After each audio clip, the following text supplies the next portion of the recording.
तो आइए देखते हैं द्विघात समीकरण या वर्ग समीकरण या क्वाड्रेटिक इक्वेशन के जो वर्ड प्रॉब्लम होती हैं, जो इबारती प्रश्न होते हैं, जिसमें आपको कोई समीकरण दिया नहीं रहता है, उसको कैसे हल किया जाता है।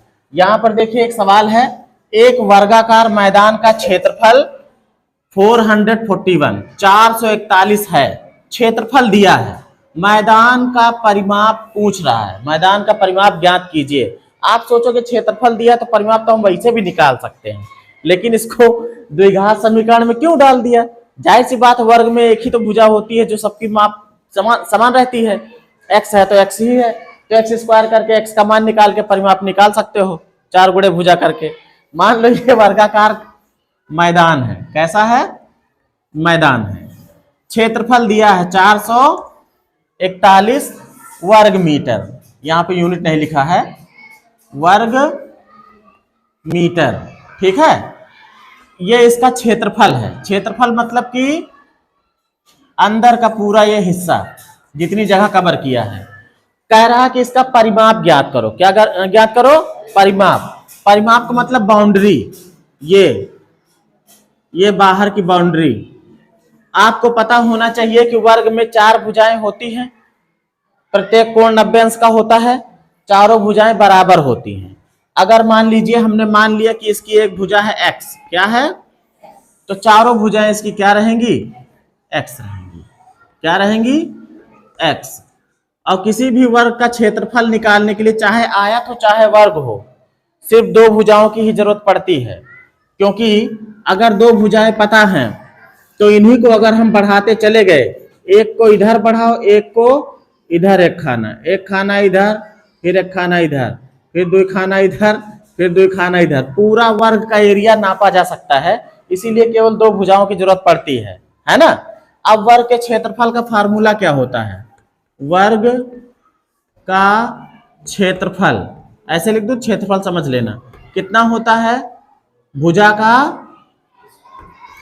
का स्क्वायर, यही तो होता है ना, ये तो पक्का पता है आपको। अब इसके बाद देखो अपने सवाल पे आते हैं। हमको भुजा नहीं पता थी, हमने मान लिया कि भुजा क्या है, x है। माना वर्ग की भुजा क्या है, कि भुजा x है, ठीक है। अब उसके हिसाब से हमको पता है, क्षेत्रफल का भी पता है, भुजा स्क्वायर होता है, मतलब क्षेत्रफल जितना है वो भुजा के स्क्वायर के बराबर होगा। ऐसे भी तो कह सकते हो कि भुजा का जो स्क्वायर है वो बराबर है किसके, क्षेत्रफल के। पक्की बात है ना। अब भुजा कितनी माने हो, x, मतलब कि x का स्क्वायर बराबर है किसके, क्षेत्रफल के। क्षेत्रफल कितना है, 441। बन गया ना समीकरण। अब x स्क्वायर दिया तुमको, x निकालना है। समीकरण हल करने का मतलब कि x का मान निकले, चर का मान निकले, है ना।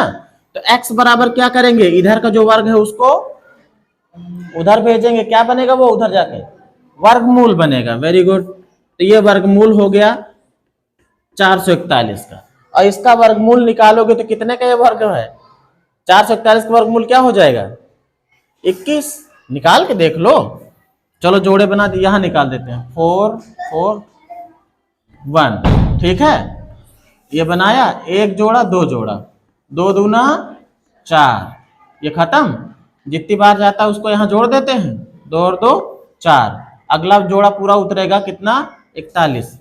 एक बार ले जाओ अपना, 41 एकम 41, खत्म। उत्तर कितना आया, 21। हमने बताया था पिछली क्लास में ही कि जो भी वर्गमूल आता है वो प्लस में भी रहता है और माइनस में, क्योंकि दोनों संख्याओं का वर्ग करने पर ये फिर से हमको मिल जाएगा। तो इसका जो x का मान है निकला वो कितना है, प्लस माइनस 21। मतलब जो इसकी एक भुजा है वो प्लस में भी 21 हो सकती है, माइनस में भी हो सकती है। लेकिन बात ये है कि यहाँ पर लंबाई की बात हो रही है, और लंबाई कभी भी माइनस में नहीं होती है, कभी भी माइनस में नहीं होती है। माइनस में कैसे लंबाई हो जाएगी, अगर इतनी भी रहेगी तो प्लस में रहेगी ना, है ना। तो कहने का मतलब अब हमको परिमाप चाहिए, x हमको मिल गया है, मान लीजिए कितना, 21 मीटर, ठीक, लंबाई मिल गई है। अब वर्ग का परिमाप का फार्मूला, वर्ग का परिमाप, परिमाप क्या होता है, 4 गुणे भुजा, 4 गुणे भुजा का मतलब यही हो गया कि चारों भुजाओं को हमने जोड़ लिया है, समझो।